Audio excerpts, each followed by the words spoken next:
आज के इस वीडियो में हम जानेंगे हरिशंकर परसाई की एक व्यंग्य रचना जिसका शीर्षक है ठिठुरता हुआ गणतंत्र। हरिशंकर परसाई एक बहुत बड़े व्यंग्यकार थे और वो जीवन की सच्चाई पर, लोगों पर हो रहे जुल्म पर, उनकी गंभीर समस्याओं के ऊपर व्यंग्य किया करते थे। वे अपनी व्यंग्य रचना के आधार पर समाज में लोगों की उन समस्याओं को प्रकट करते थे जिसे उस जमाने में प्रकट करना बहुत ही मुश्किल हुआ करता था। ठिठुरता हुआ गणतंत्र कहानी में लेखक ने देश की लोकतांत्रिक व्यवस्था के ऊपर व्यंग्य किया है कि आखिर हमारे देश की लोकतांत्रिक व्यवस्था है कैसी। चलिए बढ़ते हैं कहानी की तरफ। कहानी में लेखक बताते हैं कि वे 4 बार गणतंत्र दिवस का जलसा दिल्ली में देख चुके हैं। अब उनमें इतना साहस नहीं है कि वो 5वीं बार देखे।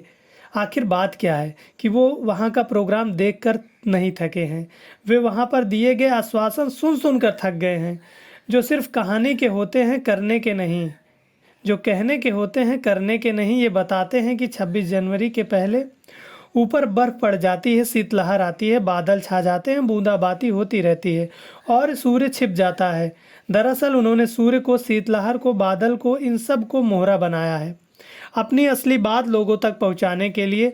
जैसे जब चुनाव आने वाला होता है तो लोगों को कुछ लालच देते रहते हैं, तरह तरह के लालच देते हैं ताकि लोग उन्हें वोट दे दें। तो इस तरह लोगों का वोट हथिया लेते हैं और एक बार जब सरकार बन जाती है तो उनमें वो डेवलपमेंट, विकास की कोई उम्मीद ही नहीं करते। जब हरिशंकर परसाई जी इस व्यंग्य की रचना कर रहे थे तब शायद कांग्रेस की सरकार थी, इसलिए उन्होंने कांग्रेस मंत्री से सवाल पूछा, क्या बात है, हर गणतंत्र दिवस को सूर्य छिपा ही रहता है, सूर्य किरण के रहते हम उत्सव क्यों नहीं मना सकते।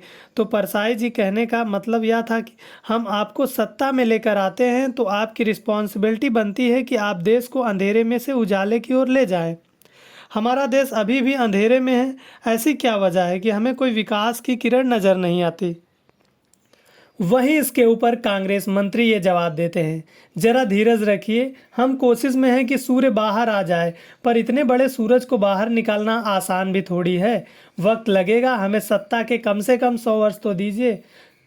सूर्य को बाहर निकालने के लिए सत्ता के 100 वर्ष भी दिए, लेकिन सूर्य को निकालने के लिए हर साल छोटा मोटा कोना, यानी विकास होने के लिए हर साल छोटी मोटी झलक तो देखनी चाहिए ना।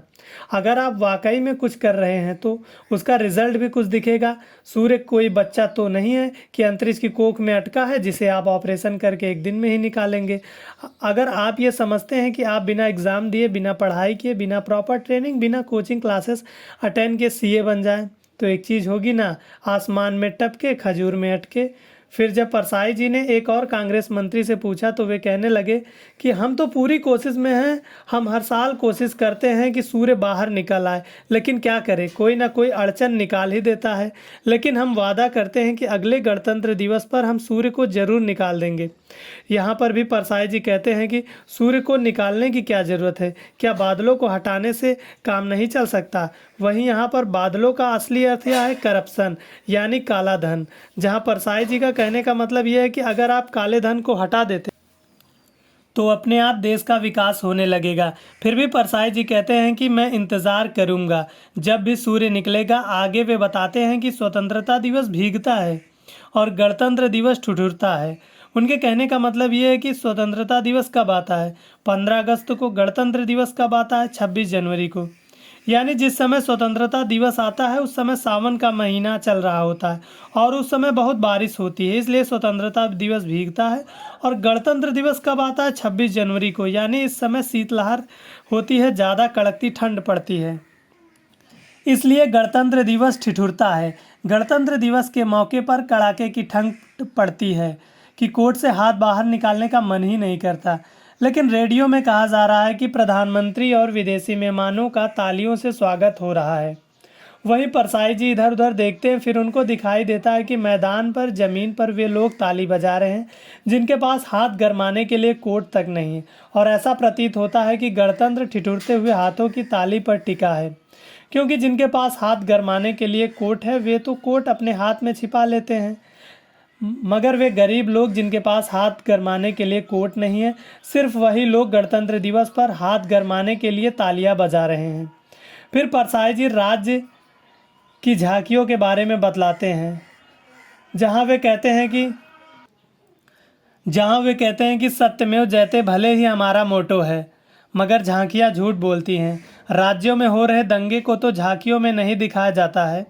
भले ही कोई राज्य दंगे के कारण अंतर्राष्ट्रीय ख्याति क्यों न पाए, लेकिन झांकी सदा लघु उद्योगों की होती है। जो हाल झांकियों का है वही हाल घोषणाओं का भी है। हर साल ये घोषणा की जाती है कि समाजवाद आएगा।